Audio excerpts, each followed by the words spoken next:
cancer can be able somehow, be able to be assisted by NGOs and be able to cure the problems is something that is a tough challenge that we don't think that the opening opposition were able to rise up to.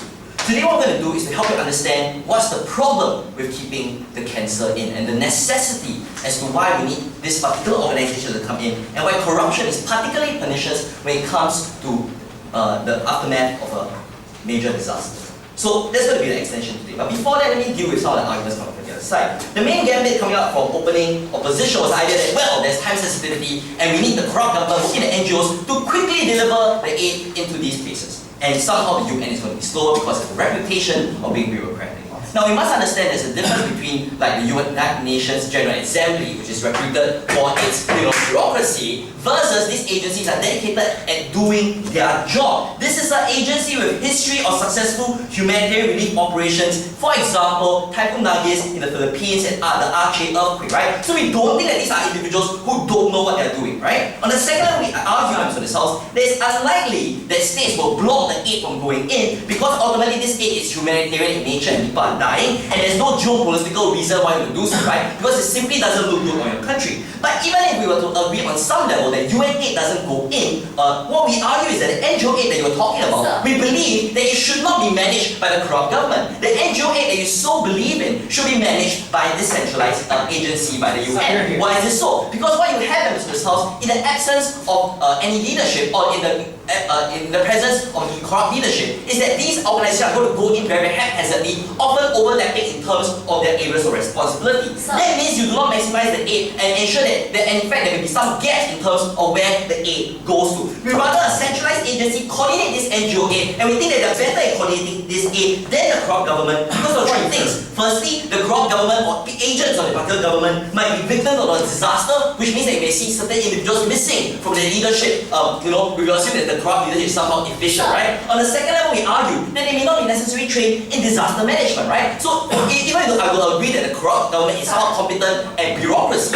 we don't think that they're necessarily good in terms of like managing resources in terms of the disaster. Then we think that this agency is particularly trained for, right? And we think that it's unlikely that they'll be efficient in that case. So we don't think that this is an issue whereby the corrupt government in concert with the NGO is likely to be more efficient. Then their second argument was the idea that, well, now they won't take the aid, right? Now they will just reject the aid altogether and people will die. Our opening government already gave you reasons as to why they will take the aid. But more importantly, what we're going to say on the second level is that what we say is that they will likely take this aid because ultimately the only level of sovereignty they're giving away is in terms of reconstruction and relief, which are things that they can't do themselves right now. So we think they're perfectly willing to do so, given that the international community is willingly giving them millions and millions of dollars into their country. So we think that this is a trade-off that even corrupt governments are willing to take because they recognize, in other words, that the people need to be taken care of. Closing.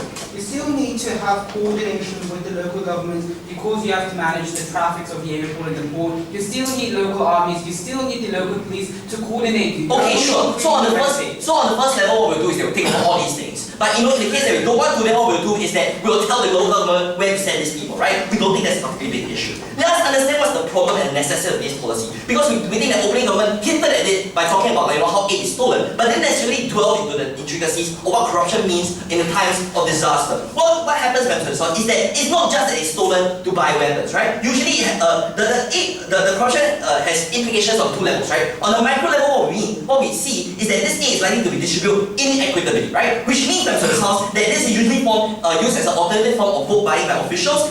Usually, you give it to districts that are known to support the government, right? So this means that however genuine and however well-intended your aid by NGO is going to go to certain places more so than another. On the second level, we argue is that because these places have high levels of corruption, the volunteers they get are probably bought into the notion of corruption as well, right? So what's going to happen is that any volunteer or common organizing or volunteer they get in implementing this aid is likely going to partake in this corruption as well, which means that victims of this disaster is likely to have to pay rent on the kind of aid that they get. We don't think this is something that is going to be helpful, right? On the third level, we argue that there's a huge potential for violence and unrest, particularly in these places, right? We saw a lot of anger towards the Indian government for being corrupt. We saw the entire movement generated by Anna Hazare doing not to go on the streets to protest. put that particular country in a natural disaster and have the officials deny them the food that they need. We think, members of the House, in this context of lots of corruption, there is going to be a lot of potential for violence. This is why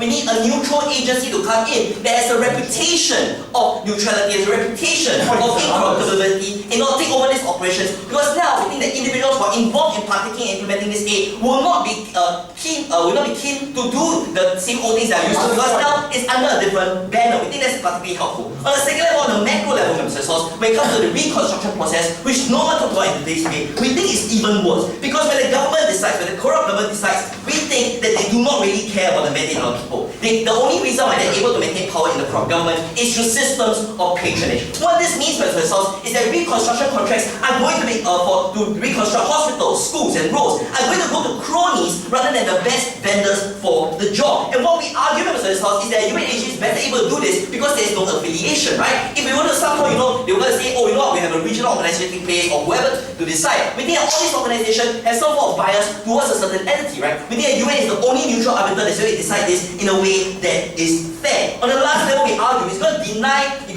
make it a lot more problematic to attract international humanitarian aid, especially reconstruction, right? Relief, most people send in helicopters and help and all that, but when it comes to reconstruction, because it's very, very expensive, countries are very reluctant to give you that reconstruction aid. What happens when we have their policy is that if they are going to be even more reluctant, because now they're basically throwing money into a corrupt government's hands that they know to be corrupt. What we say, is that you're more likely to get altruistic countries to donate to you or NGOs to donate to you if you have an agency that is known to be able to distribute this aid or ensure that this reconstruction is done in a way that is equitable. What we argue, members of the House, is that they will donate because they know that this aid is protected. When, for example, NGOs go in, they're protected by the UN's banner. On the second level is that it will be responsibly used, and lastly is that it will be used in an equitable manner. We think that in contrast to a corrupt government, we think that these NGOs are just simply going to be, when they are told that they have to follow the orders of a corrupt government that tells them to go to places that they already have help and ask them to go to and ask them to ignore places that severely need their help. We think that NGOs will be disillusioned and leave in the long run. For all these reasons, we think that this policy is necessary and that a UN agency is the best way to go about solving the particular problem we are proud to propose. Member President, we now welcome member of opposition. It seems, Madam Speaker, that both governments are deliberately convoluting between most oppressive regimes and democratically elected, but still having a lot of corruption regimes. We think that we need to sever this down to properly understand and again better debate in this debate. So what I will first do is rebut in the cases where we have most oppressive regimes, including our unfortunate Northern brethren, and then move on to perhaps the generalities and countries that still have democratic elections, and therefore still have natural checks and balances, especially in the conditions of natural disasters and relief programs. Before we move on to that, let's move on to the rebuttals then. On the first level, between self-administer and UN-administer in the oppressive regimes, they have a false dichotomy, Madam Speaker, because the alternative of these regimes is no aid comparatively to a UN aid. Why is that? Because on the first level, we will tell you that even when it comes to these oppressive regimes, when we put the aid in, it actually works for a reason. Because as our opening opposition already mentioned, but furthermore elaborating on this, we believe that even these regimes have a regime to protect. In other words, what they fear is an extreme level of violence. What they fear is extreme level of economic turmoil that often becomes the reason that they topple down, Madam Speaker. No, thank you. In other words, that is precisely why we see even countries like North Korea still sending down rice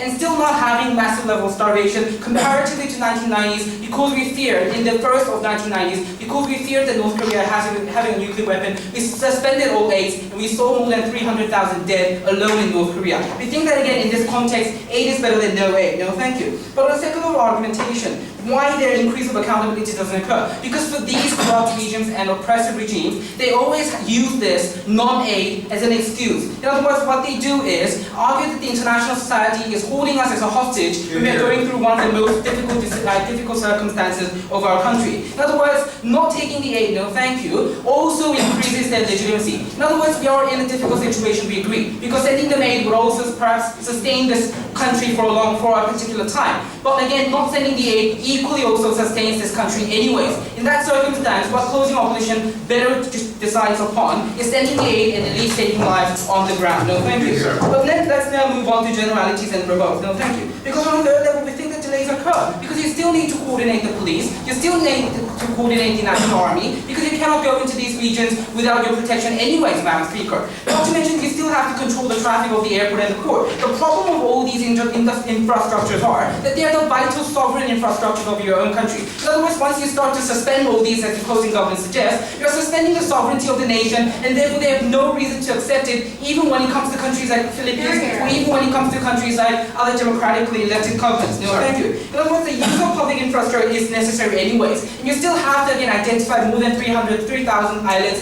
anyways, Madam Speaker. In such context, we believe that the most information is always concentrated on the governmental level, rather than on NGO level or United Nations level, and that's why you still need government support. In that case, the only thing you do is increase the red tape that you so much hate, and increase the process being delayed and therefore making people more starved. No, thank you. But on a final level, when they said donation volume is reduced, we think it's ludicrous coming from the people who love UN, because even the UN has a stigma in the current status quo. No, thank you, because of the so much failures that they conducted in sub-Saharan Africa countries, in countries like again North Korea. We think in such context, we think that this is no different from us and them, to be really frank. And furthermore, we think that because major reason why people donate is because of empathy, is because of the simple fact that starvation, regardless of the fact that you guys are North Koreans and you constantly threaten to bombard Seoul, we still send aid because we simply believe that you are having a very hard time. If that's true, that emotion doesn't change the main reason for aid, and therefore we have no reason to believe that the volume will reduce. No, thank you. But let's move on to these substantives. First, regarding why we have natural checks and balances, because of media attention, Madam Speaker, and the international attention. In other words, one of the prerequisites of corruption is this: in these countries that still have democratically elected governments, the countries that still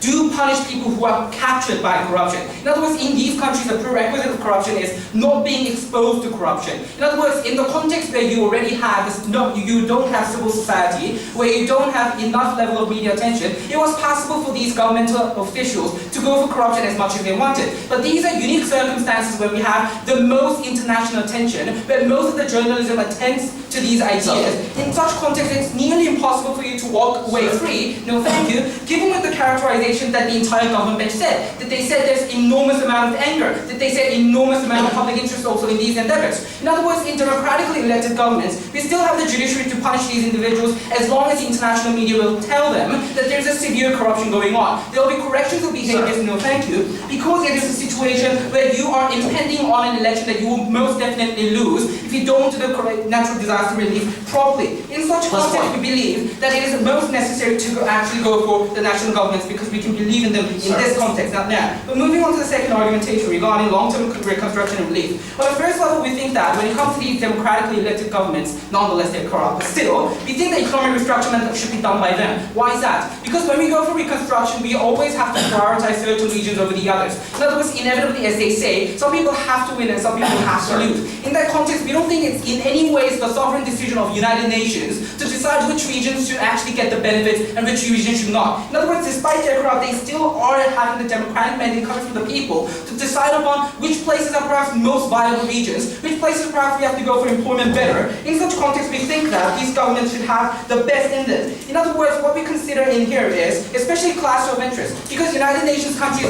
often do not go for a general level of restructuring better for these countries, but perhaps better for those countries who have sent the aid. If that is true, we think that the only better government can do is, again, national governments. I'll take the opening. So when Omar al-Bashir blatantly stole aid and used to perpetuate genocide in Darfur, where were these natural checks and balances? On the first level, it's not your benefit anyways, because on the first level, people are still dying out of famine. People are still dying because there's a natural disaster whatsoever. And therefore, to be really frank, there's not much difference between the genocide and that. But on the second level, we believe that it's better to at least make people alive in the short term. In other words, given that these dictators are a hard job for both benches to win, then we think that not having massive amount of people dying at an instant level is a better thing for the opposition to go for. But on the second level, because we can better fight the natural disasters, Madam Speaker, in other words, we think that often one of the problems that the international NGOs and international UN has been doing is decimating local industries because they wanted to go for short-term interests. Because they wanted to save more lives in the current status quo, they have often gone for the ideas of decimating local industries by sending out agricultural products and getting rid of the agriculture in that particular region. We also think that in that context, governments are most correct in regulating, again, these endeavors. In other words, what we argue on this side of the closing opposition is this. We also agree that it's a hard job, and we have to prioritize regions, and we have to, at the end of the day, decide who will not get the relief, who will not perhaps get benefits from this. In that context, we have to ask to ourselves, should we delegate this responsibility to people who are randomly coming from an international organization to decide upon the most important national matters, to decide upon who can live and who cannot die, who should die? We think that that difficult decision, if must be made, should be delegated to local governments because they are the only responsible and respectable and at the end of the day democratically elected governments, and that's why in general we're proud to oppose.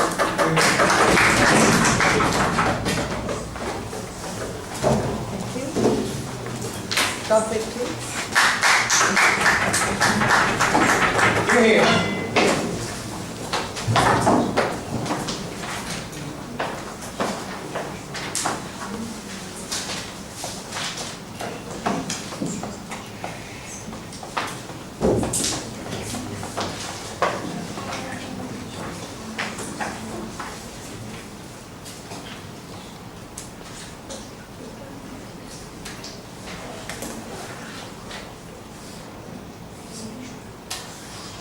Madam Chair, natural disasters, humanitarian disasters, in and of themselves, extremely sad events. What makes them sadder and what makes the loss of life and suffering even worse is when your governments don't prepare for them, don't distribute aid to you, and don't provide you relief simply because they are corrupt. It is sad enough that these things happen, but it is sadder that the exact same people that ensure your lives are shit are the exact same people who you rely on to make your lives less shit.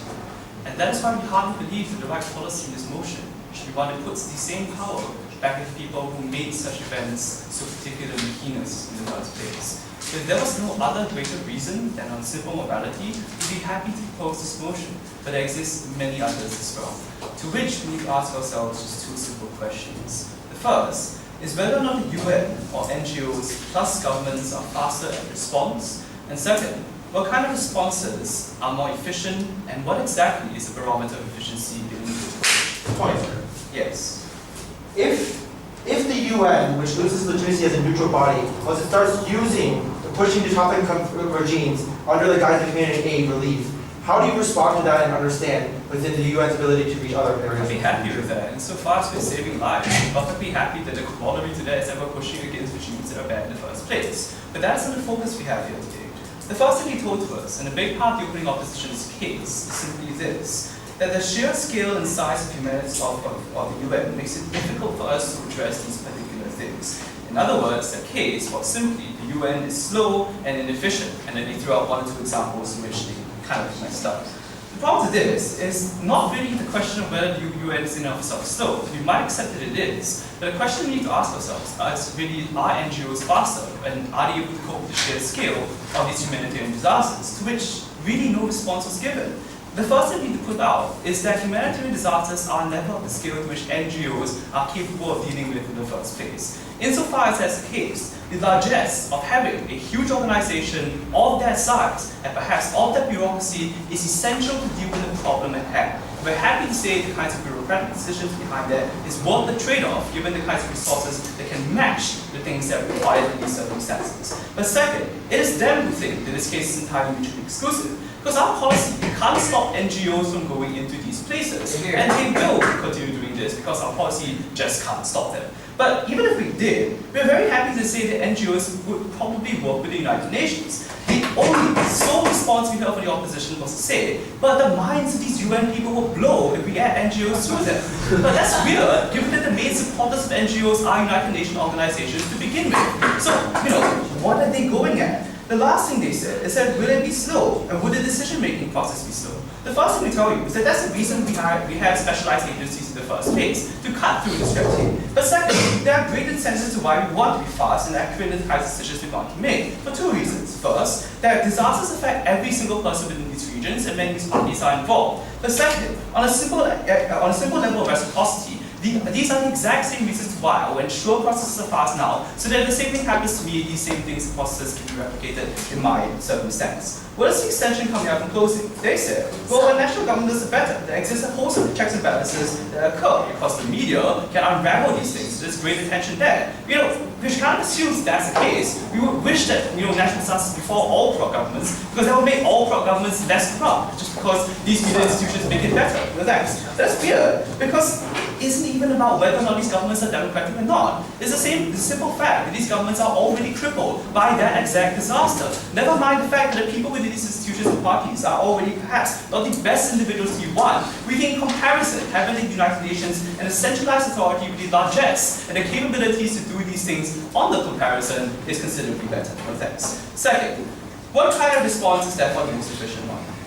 The point that we wanted to make in closing government is that beyond just responding to belief, which we've shown you is much better, the part of this motion that is really concerned about is how we reconstruct for the future. Because as I've said, it's not that we can stop natural disasters, but we can stop or we can change the response and the preparation that individual governments have to make it easier for us to deal with these calamities. So thank you. Insofar as that's the case, reconstruction is an extremely important part of this debate, and one that has not been dealt with so far. How NGOs can potentially enable the reconstruction and change of these things is beyond me.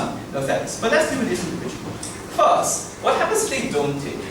Our first response is to say that they likely will. And in most circumstances we've shown, even North Korea subscribed on to the United Nations packages aid that severely improved the lives of North Koreans, even if we don't hear about it. Well, the truth is, as we previously opening up, there are certain circumstances we think the UN just can't go in. And the true reality is, what the remainder of things that NGOs do, or what NGOs will continue to do, will continue to provide benefits in those particular instances. But we suppose that in most circumstances it makes more sense, especially since the board decided to say, well, they need people to dictate over, that they will probably take these packages. The immense financial incentive that Kenneth talked to was a good response now to this. But the next thing he said is that you invariably need to use public sector information and public infrastructure and the like. Sure, but that happens in both cases, right? But why are NGOs considerably better at using these infrastructures, given that they are precisely non-governmental organizations? Putting a body in infrastructure that is tasked with dealing with these policy-level discussions or these policy-based decisions are institutions that are perhaps more likely and more infused with macrospectral intuition to decide on these things and best maximize these public utilities in the first place, in comparison to non-governmental organizations which pride themselves over not being involved in such policy decisions in the first place. But the next thing they said, or rather the two things we brought to the extension that were not dealt with. First of all, that there are inherent problems of dealing corrupt governments with these particular types of aid. Beyond the things that opening government talked about how this will be used to be stolen and be used to further the regimes, we think the first thing that happens is that you ensure that this aid doesn't get distributed equitably. It is not a fact of choosing particular instances. It's about choosing who you want to give it to in a place you're already stationed at. And insofar as corrupt governments already choose to give it to people of the skin color and class brand, we think this is not the right way in which we want to be exchanging these particular types of things. But next thing we're talking about is how reconstruction is significantly important. The only response we have from this is that, well, we need to infuse democracy to these particular circumstances. So we need to make sure that governments make decisions in the long run. The first thing we say in response is that we're happy in these circumstances to perhaps ignore democracy. It's about democracy is perhaps not the most objective fashion in which we want to be deciding particular outcomes in the future. And we're very happy to say that we'll do this in consultation with what democracy or what the prevailing popular demands want as well, given the fact that the United Nations is all high on democracy and democratic values in many ways. We think the consequence of which enables us to balance these kinds of interests to begin with, and more importantly enables us to choose and refuse and overcome the corrupt processes and ensure that reconstruction in the past was impossible, but perhaps ensure that reconstruction in the future could be. That is why we propose. Thank you. Opposition with please.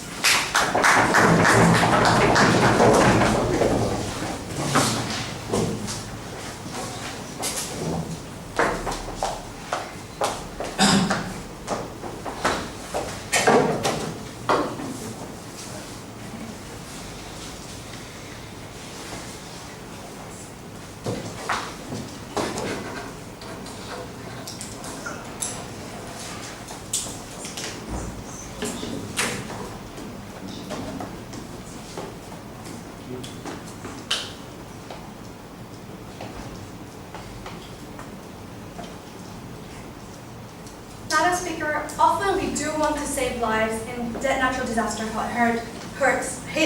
areas. But the problem is that many of these governments do not know how to deal with the recurring natural disasters because these people haven't had the experience of coordinating that, Madam Speaker. And we think the problem majorly comes from the dependency that these people have on the international society as well as the United Nations. Thus, their idea of long-term investment doesn't really stand at all, Madam Speaker. In our speech, we think there are mainly three questions in today's debate. Number one, will there be high levels of corruption? No. Number two, who brings more efficient and efficient reconstruction and relief to these areas? Number three, who better cares the long-term investment of these countries? Us, right? So before we go into these three questions, one rebuttal that doesn't really fit into all these questions, Madam Speaker, because these sides actually seem to be bashing the NGOs that we think are perfectly capable, right? We think number one, we think the all NGOs have perfect sizes. We think these people are doing a great job like Oxfam, no thank you. But secondly, Madam Speaker, we think we'll have the local government as the main actor that coordinates it and that actually coordinates with the NGOs, Madam Speaker. So we don't think this is really a big problem to begin with. So with that, let's go on to our first question. Will there be high levels of corruption? No. So Madam Speaker, the entire government bench was asserting that the government will steal all the resources and the aid relief that have been given for their own personal benefit, which was the only justification given to us to steal the autonomy of the country that has been hit by natural disasters, right, Madam Speaker? We tell you at these times, in these desperate times, we don't think there will be that high level of corruption. No. Number one, we tell you that there are incentives for these corrupt governments to actually look after the people and to help the people, right? We told you that how in the opening government, as they themselves said, we think the idea of legitimacy of these powers and legitimacy of these regimes will actually work as a great incentive for them to actually put much effort into looking after their power in order so that they can actually maintain their power, Madam Speaker. No, thank you. But secondly and importantly, we told you from the closing opposition that there will be an international attention and media attention to actually increase their accountability and to check and balance the corruption that can actually occur in those areas, right? We told you how, especially in the democratic elected government, they'll have their own judiciary system to check and balance that. And when we have the media attention upon it, and when we actually catch the corruption going on, these own judicial systems and judicial trials will actually punish these people. Thus, we think there will be a check and balance towards corruption. But secondly, even if we're talking about dictatorship, Madam Speaker, we don't think they put in any effort to actually stop that corruption to begin with. Whereas we do actually put in that action of like ideas like legitimacy and ideas like media attention, Madam Speaker. So we don't think corruption really becomes a problem in this debate. We don't think the level of corruption will be that high as they themselves said. No, thank you, ma'am. But secondly, going to our second question about who actually then brings more efficient and efficient reconstruction and relief to these areas. No. We told you that firstly, we think we need coordination from local governments to actually use the infrastructures in order to deliver the aid and in order to have reconstruction done more efficiently, right? We told you about the sovereign infrastructure, like airports, like seaports. We told you like traffic. All these need like coordination from the local government. But what they're doing under the government model is that they actually make the local governments angry by telling them that you should be out of this, you should have no autonomy because you're corrupt and you cannot do anything and that you're dysfunctional, Madam Speaker. No, thank you. And we think they'll actually, because of such anger and such resentment, we think they'll have more cooperation or coordination coming from the local government. And we think that's actually problematic in two levels. Number one, we think these local governments then will refuse to actually cooperate with using that kind of infrastructure. We think they'll actually refuse to cooperate by giving the information that's centralized in that local government. And that's actually essential when it comes to reconstruction and relief for these local areas, Madam Speaker. But further, we think it's also giving more justification for the local governments also. Why? Because as we told you from the closing government, Madam Speaker, we told you how these local governments can now use that kind of like resentment as a justification to say that the United Nations isn't willing to help us, that the United Nations doesn't want to actually come into us, and that's why it becomes another justification for these corrupt regimes. No, thank you. But more importantly, because the closing government really wanted to talk about reconstruction, right? Madam Speaker, we think we're better at reconstruction, Madam Speaker. Why? Because we think when it comes to economic reconstruction, we don't think it's something that's short term. We think it's something that affects the long term of that local area and that country. No, thank you.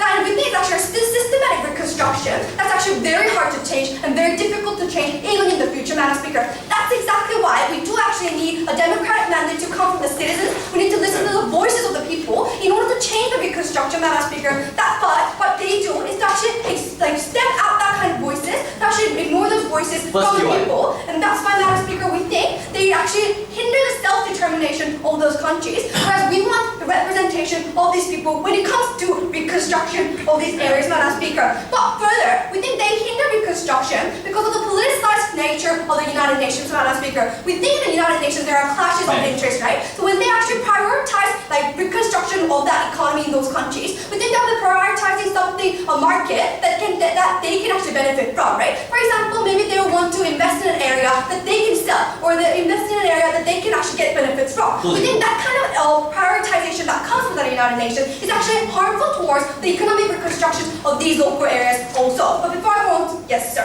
Compared to the UN, isn't the corrupt governor going to be more likely to want to maintain his power base and give the reconstruction contracts to the person who funded his political campaign than to the one that is most valuable? No, that's what actually leads on to my third question, Madam Speaker. Third question, who better centers the long-term investment of these countries, right?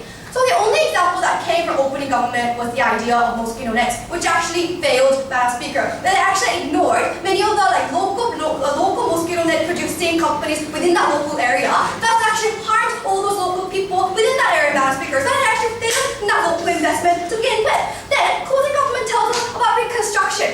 Madam Speaker, number one, as I told you in the beginning, many of these governments actually have recurring natural disasters within their areas, right? But what they do is to make these governments to depend on the United Nations every single time, to depend on the United Nations that's actually slow and inefficient and politicized, Madam Speaker. That's exactly what we don't want. We want these countries to learn. We want these countries to actually go on and move on so that they can deal with future natural disasters that will recur, and that's something that they cannot stop. But secondly, ask themselves,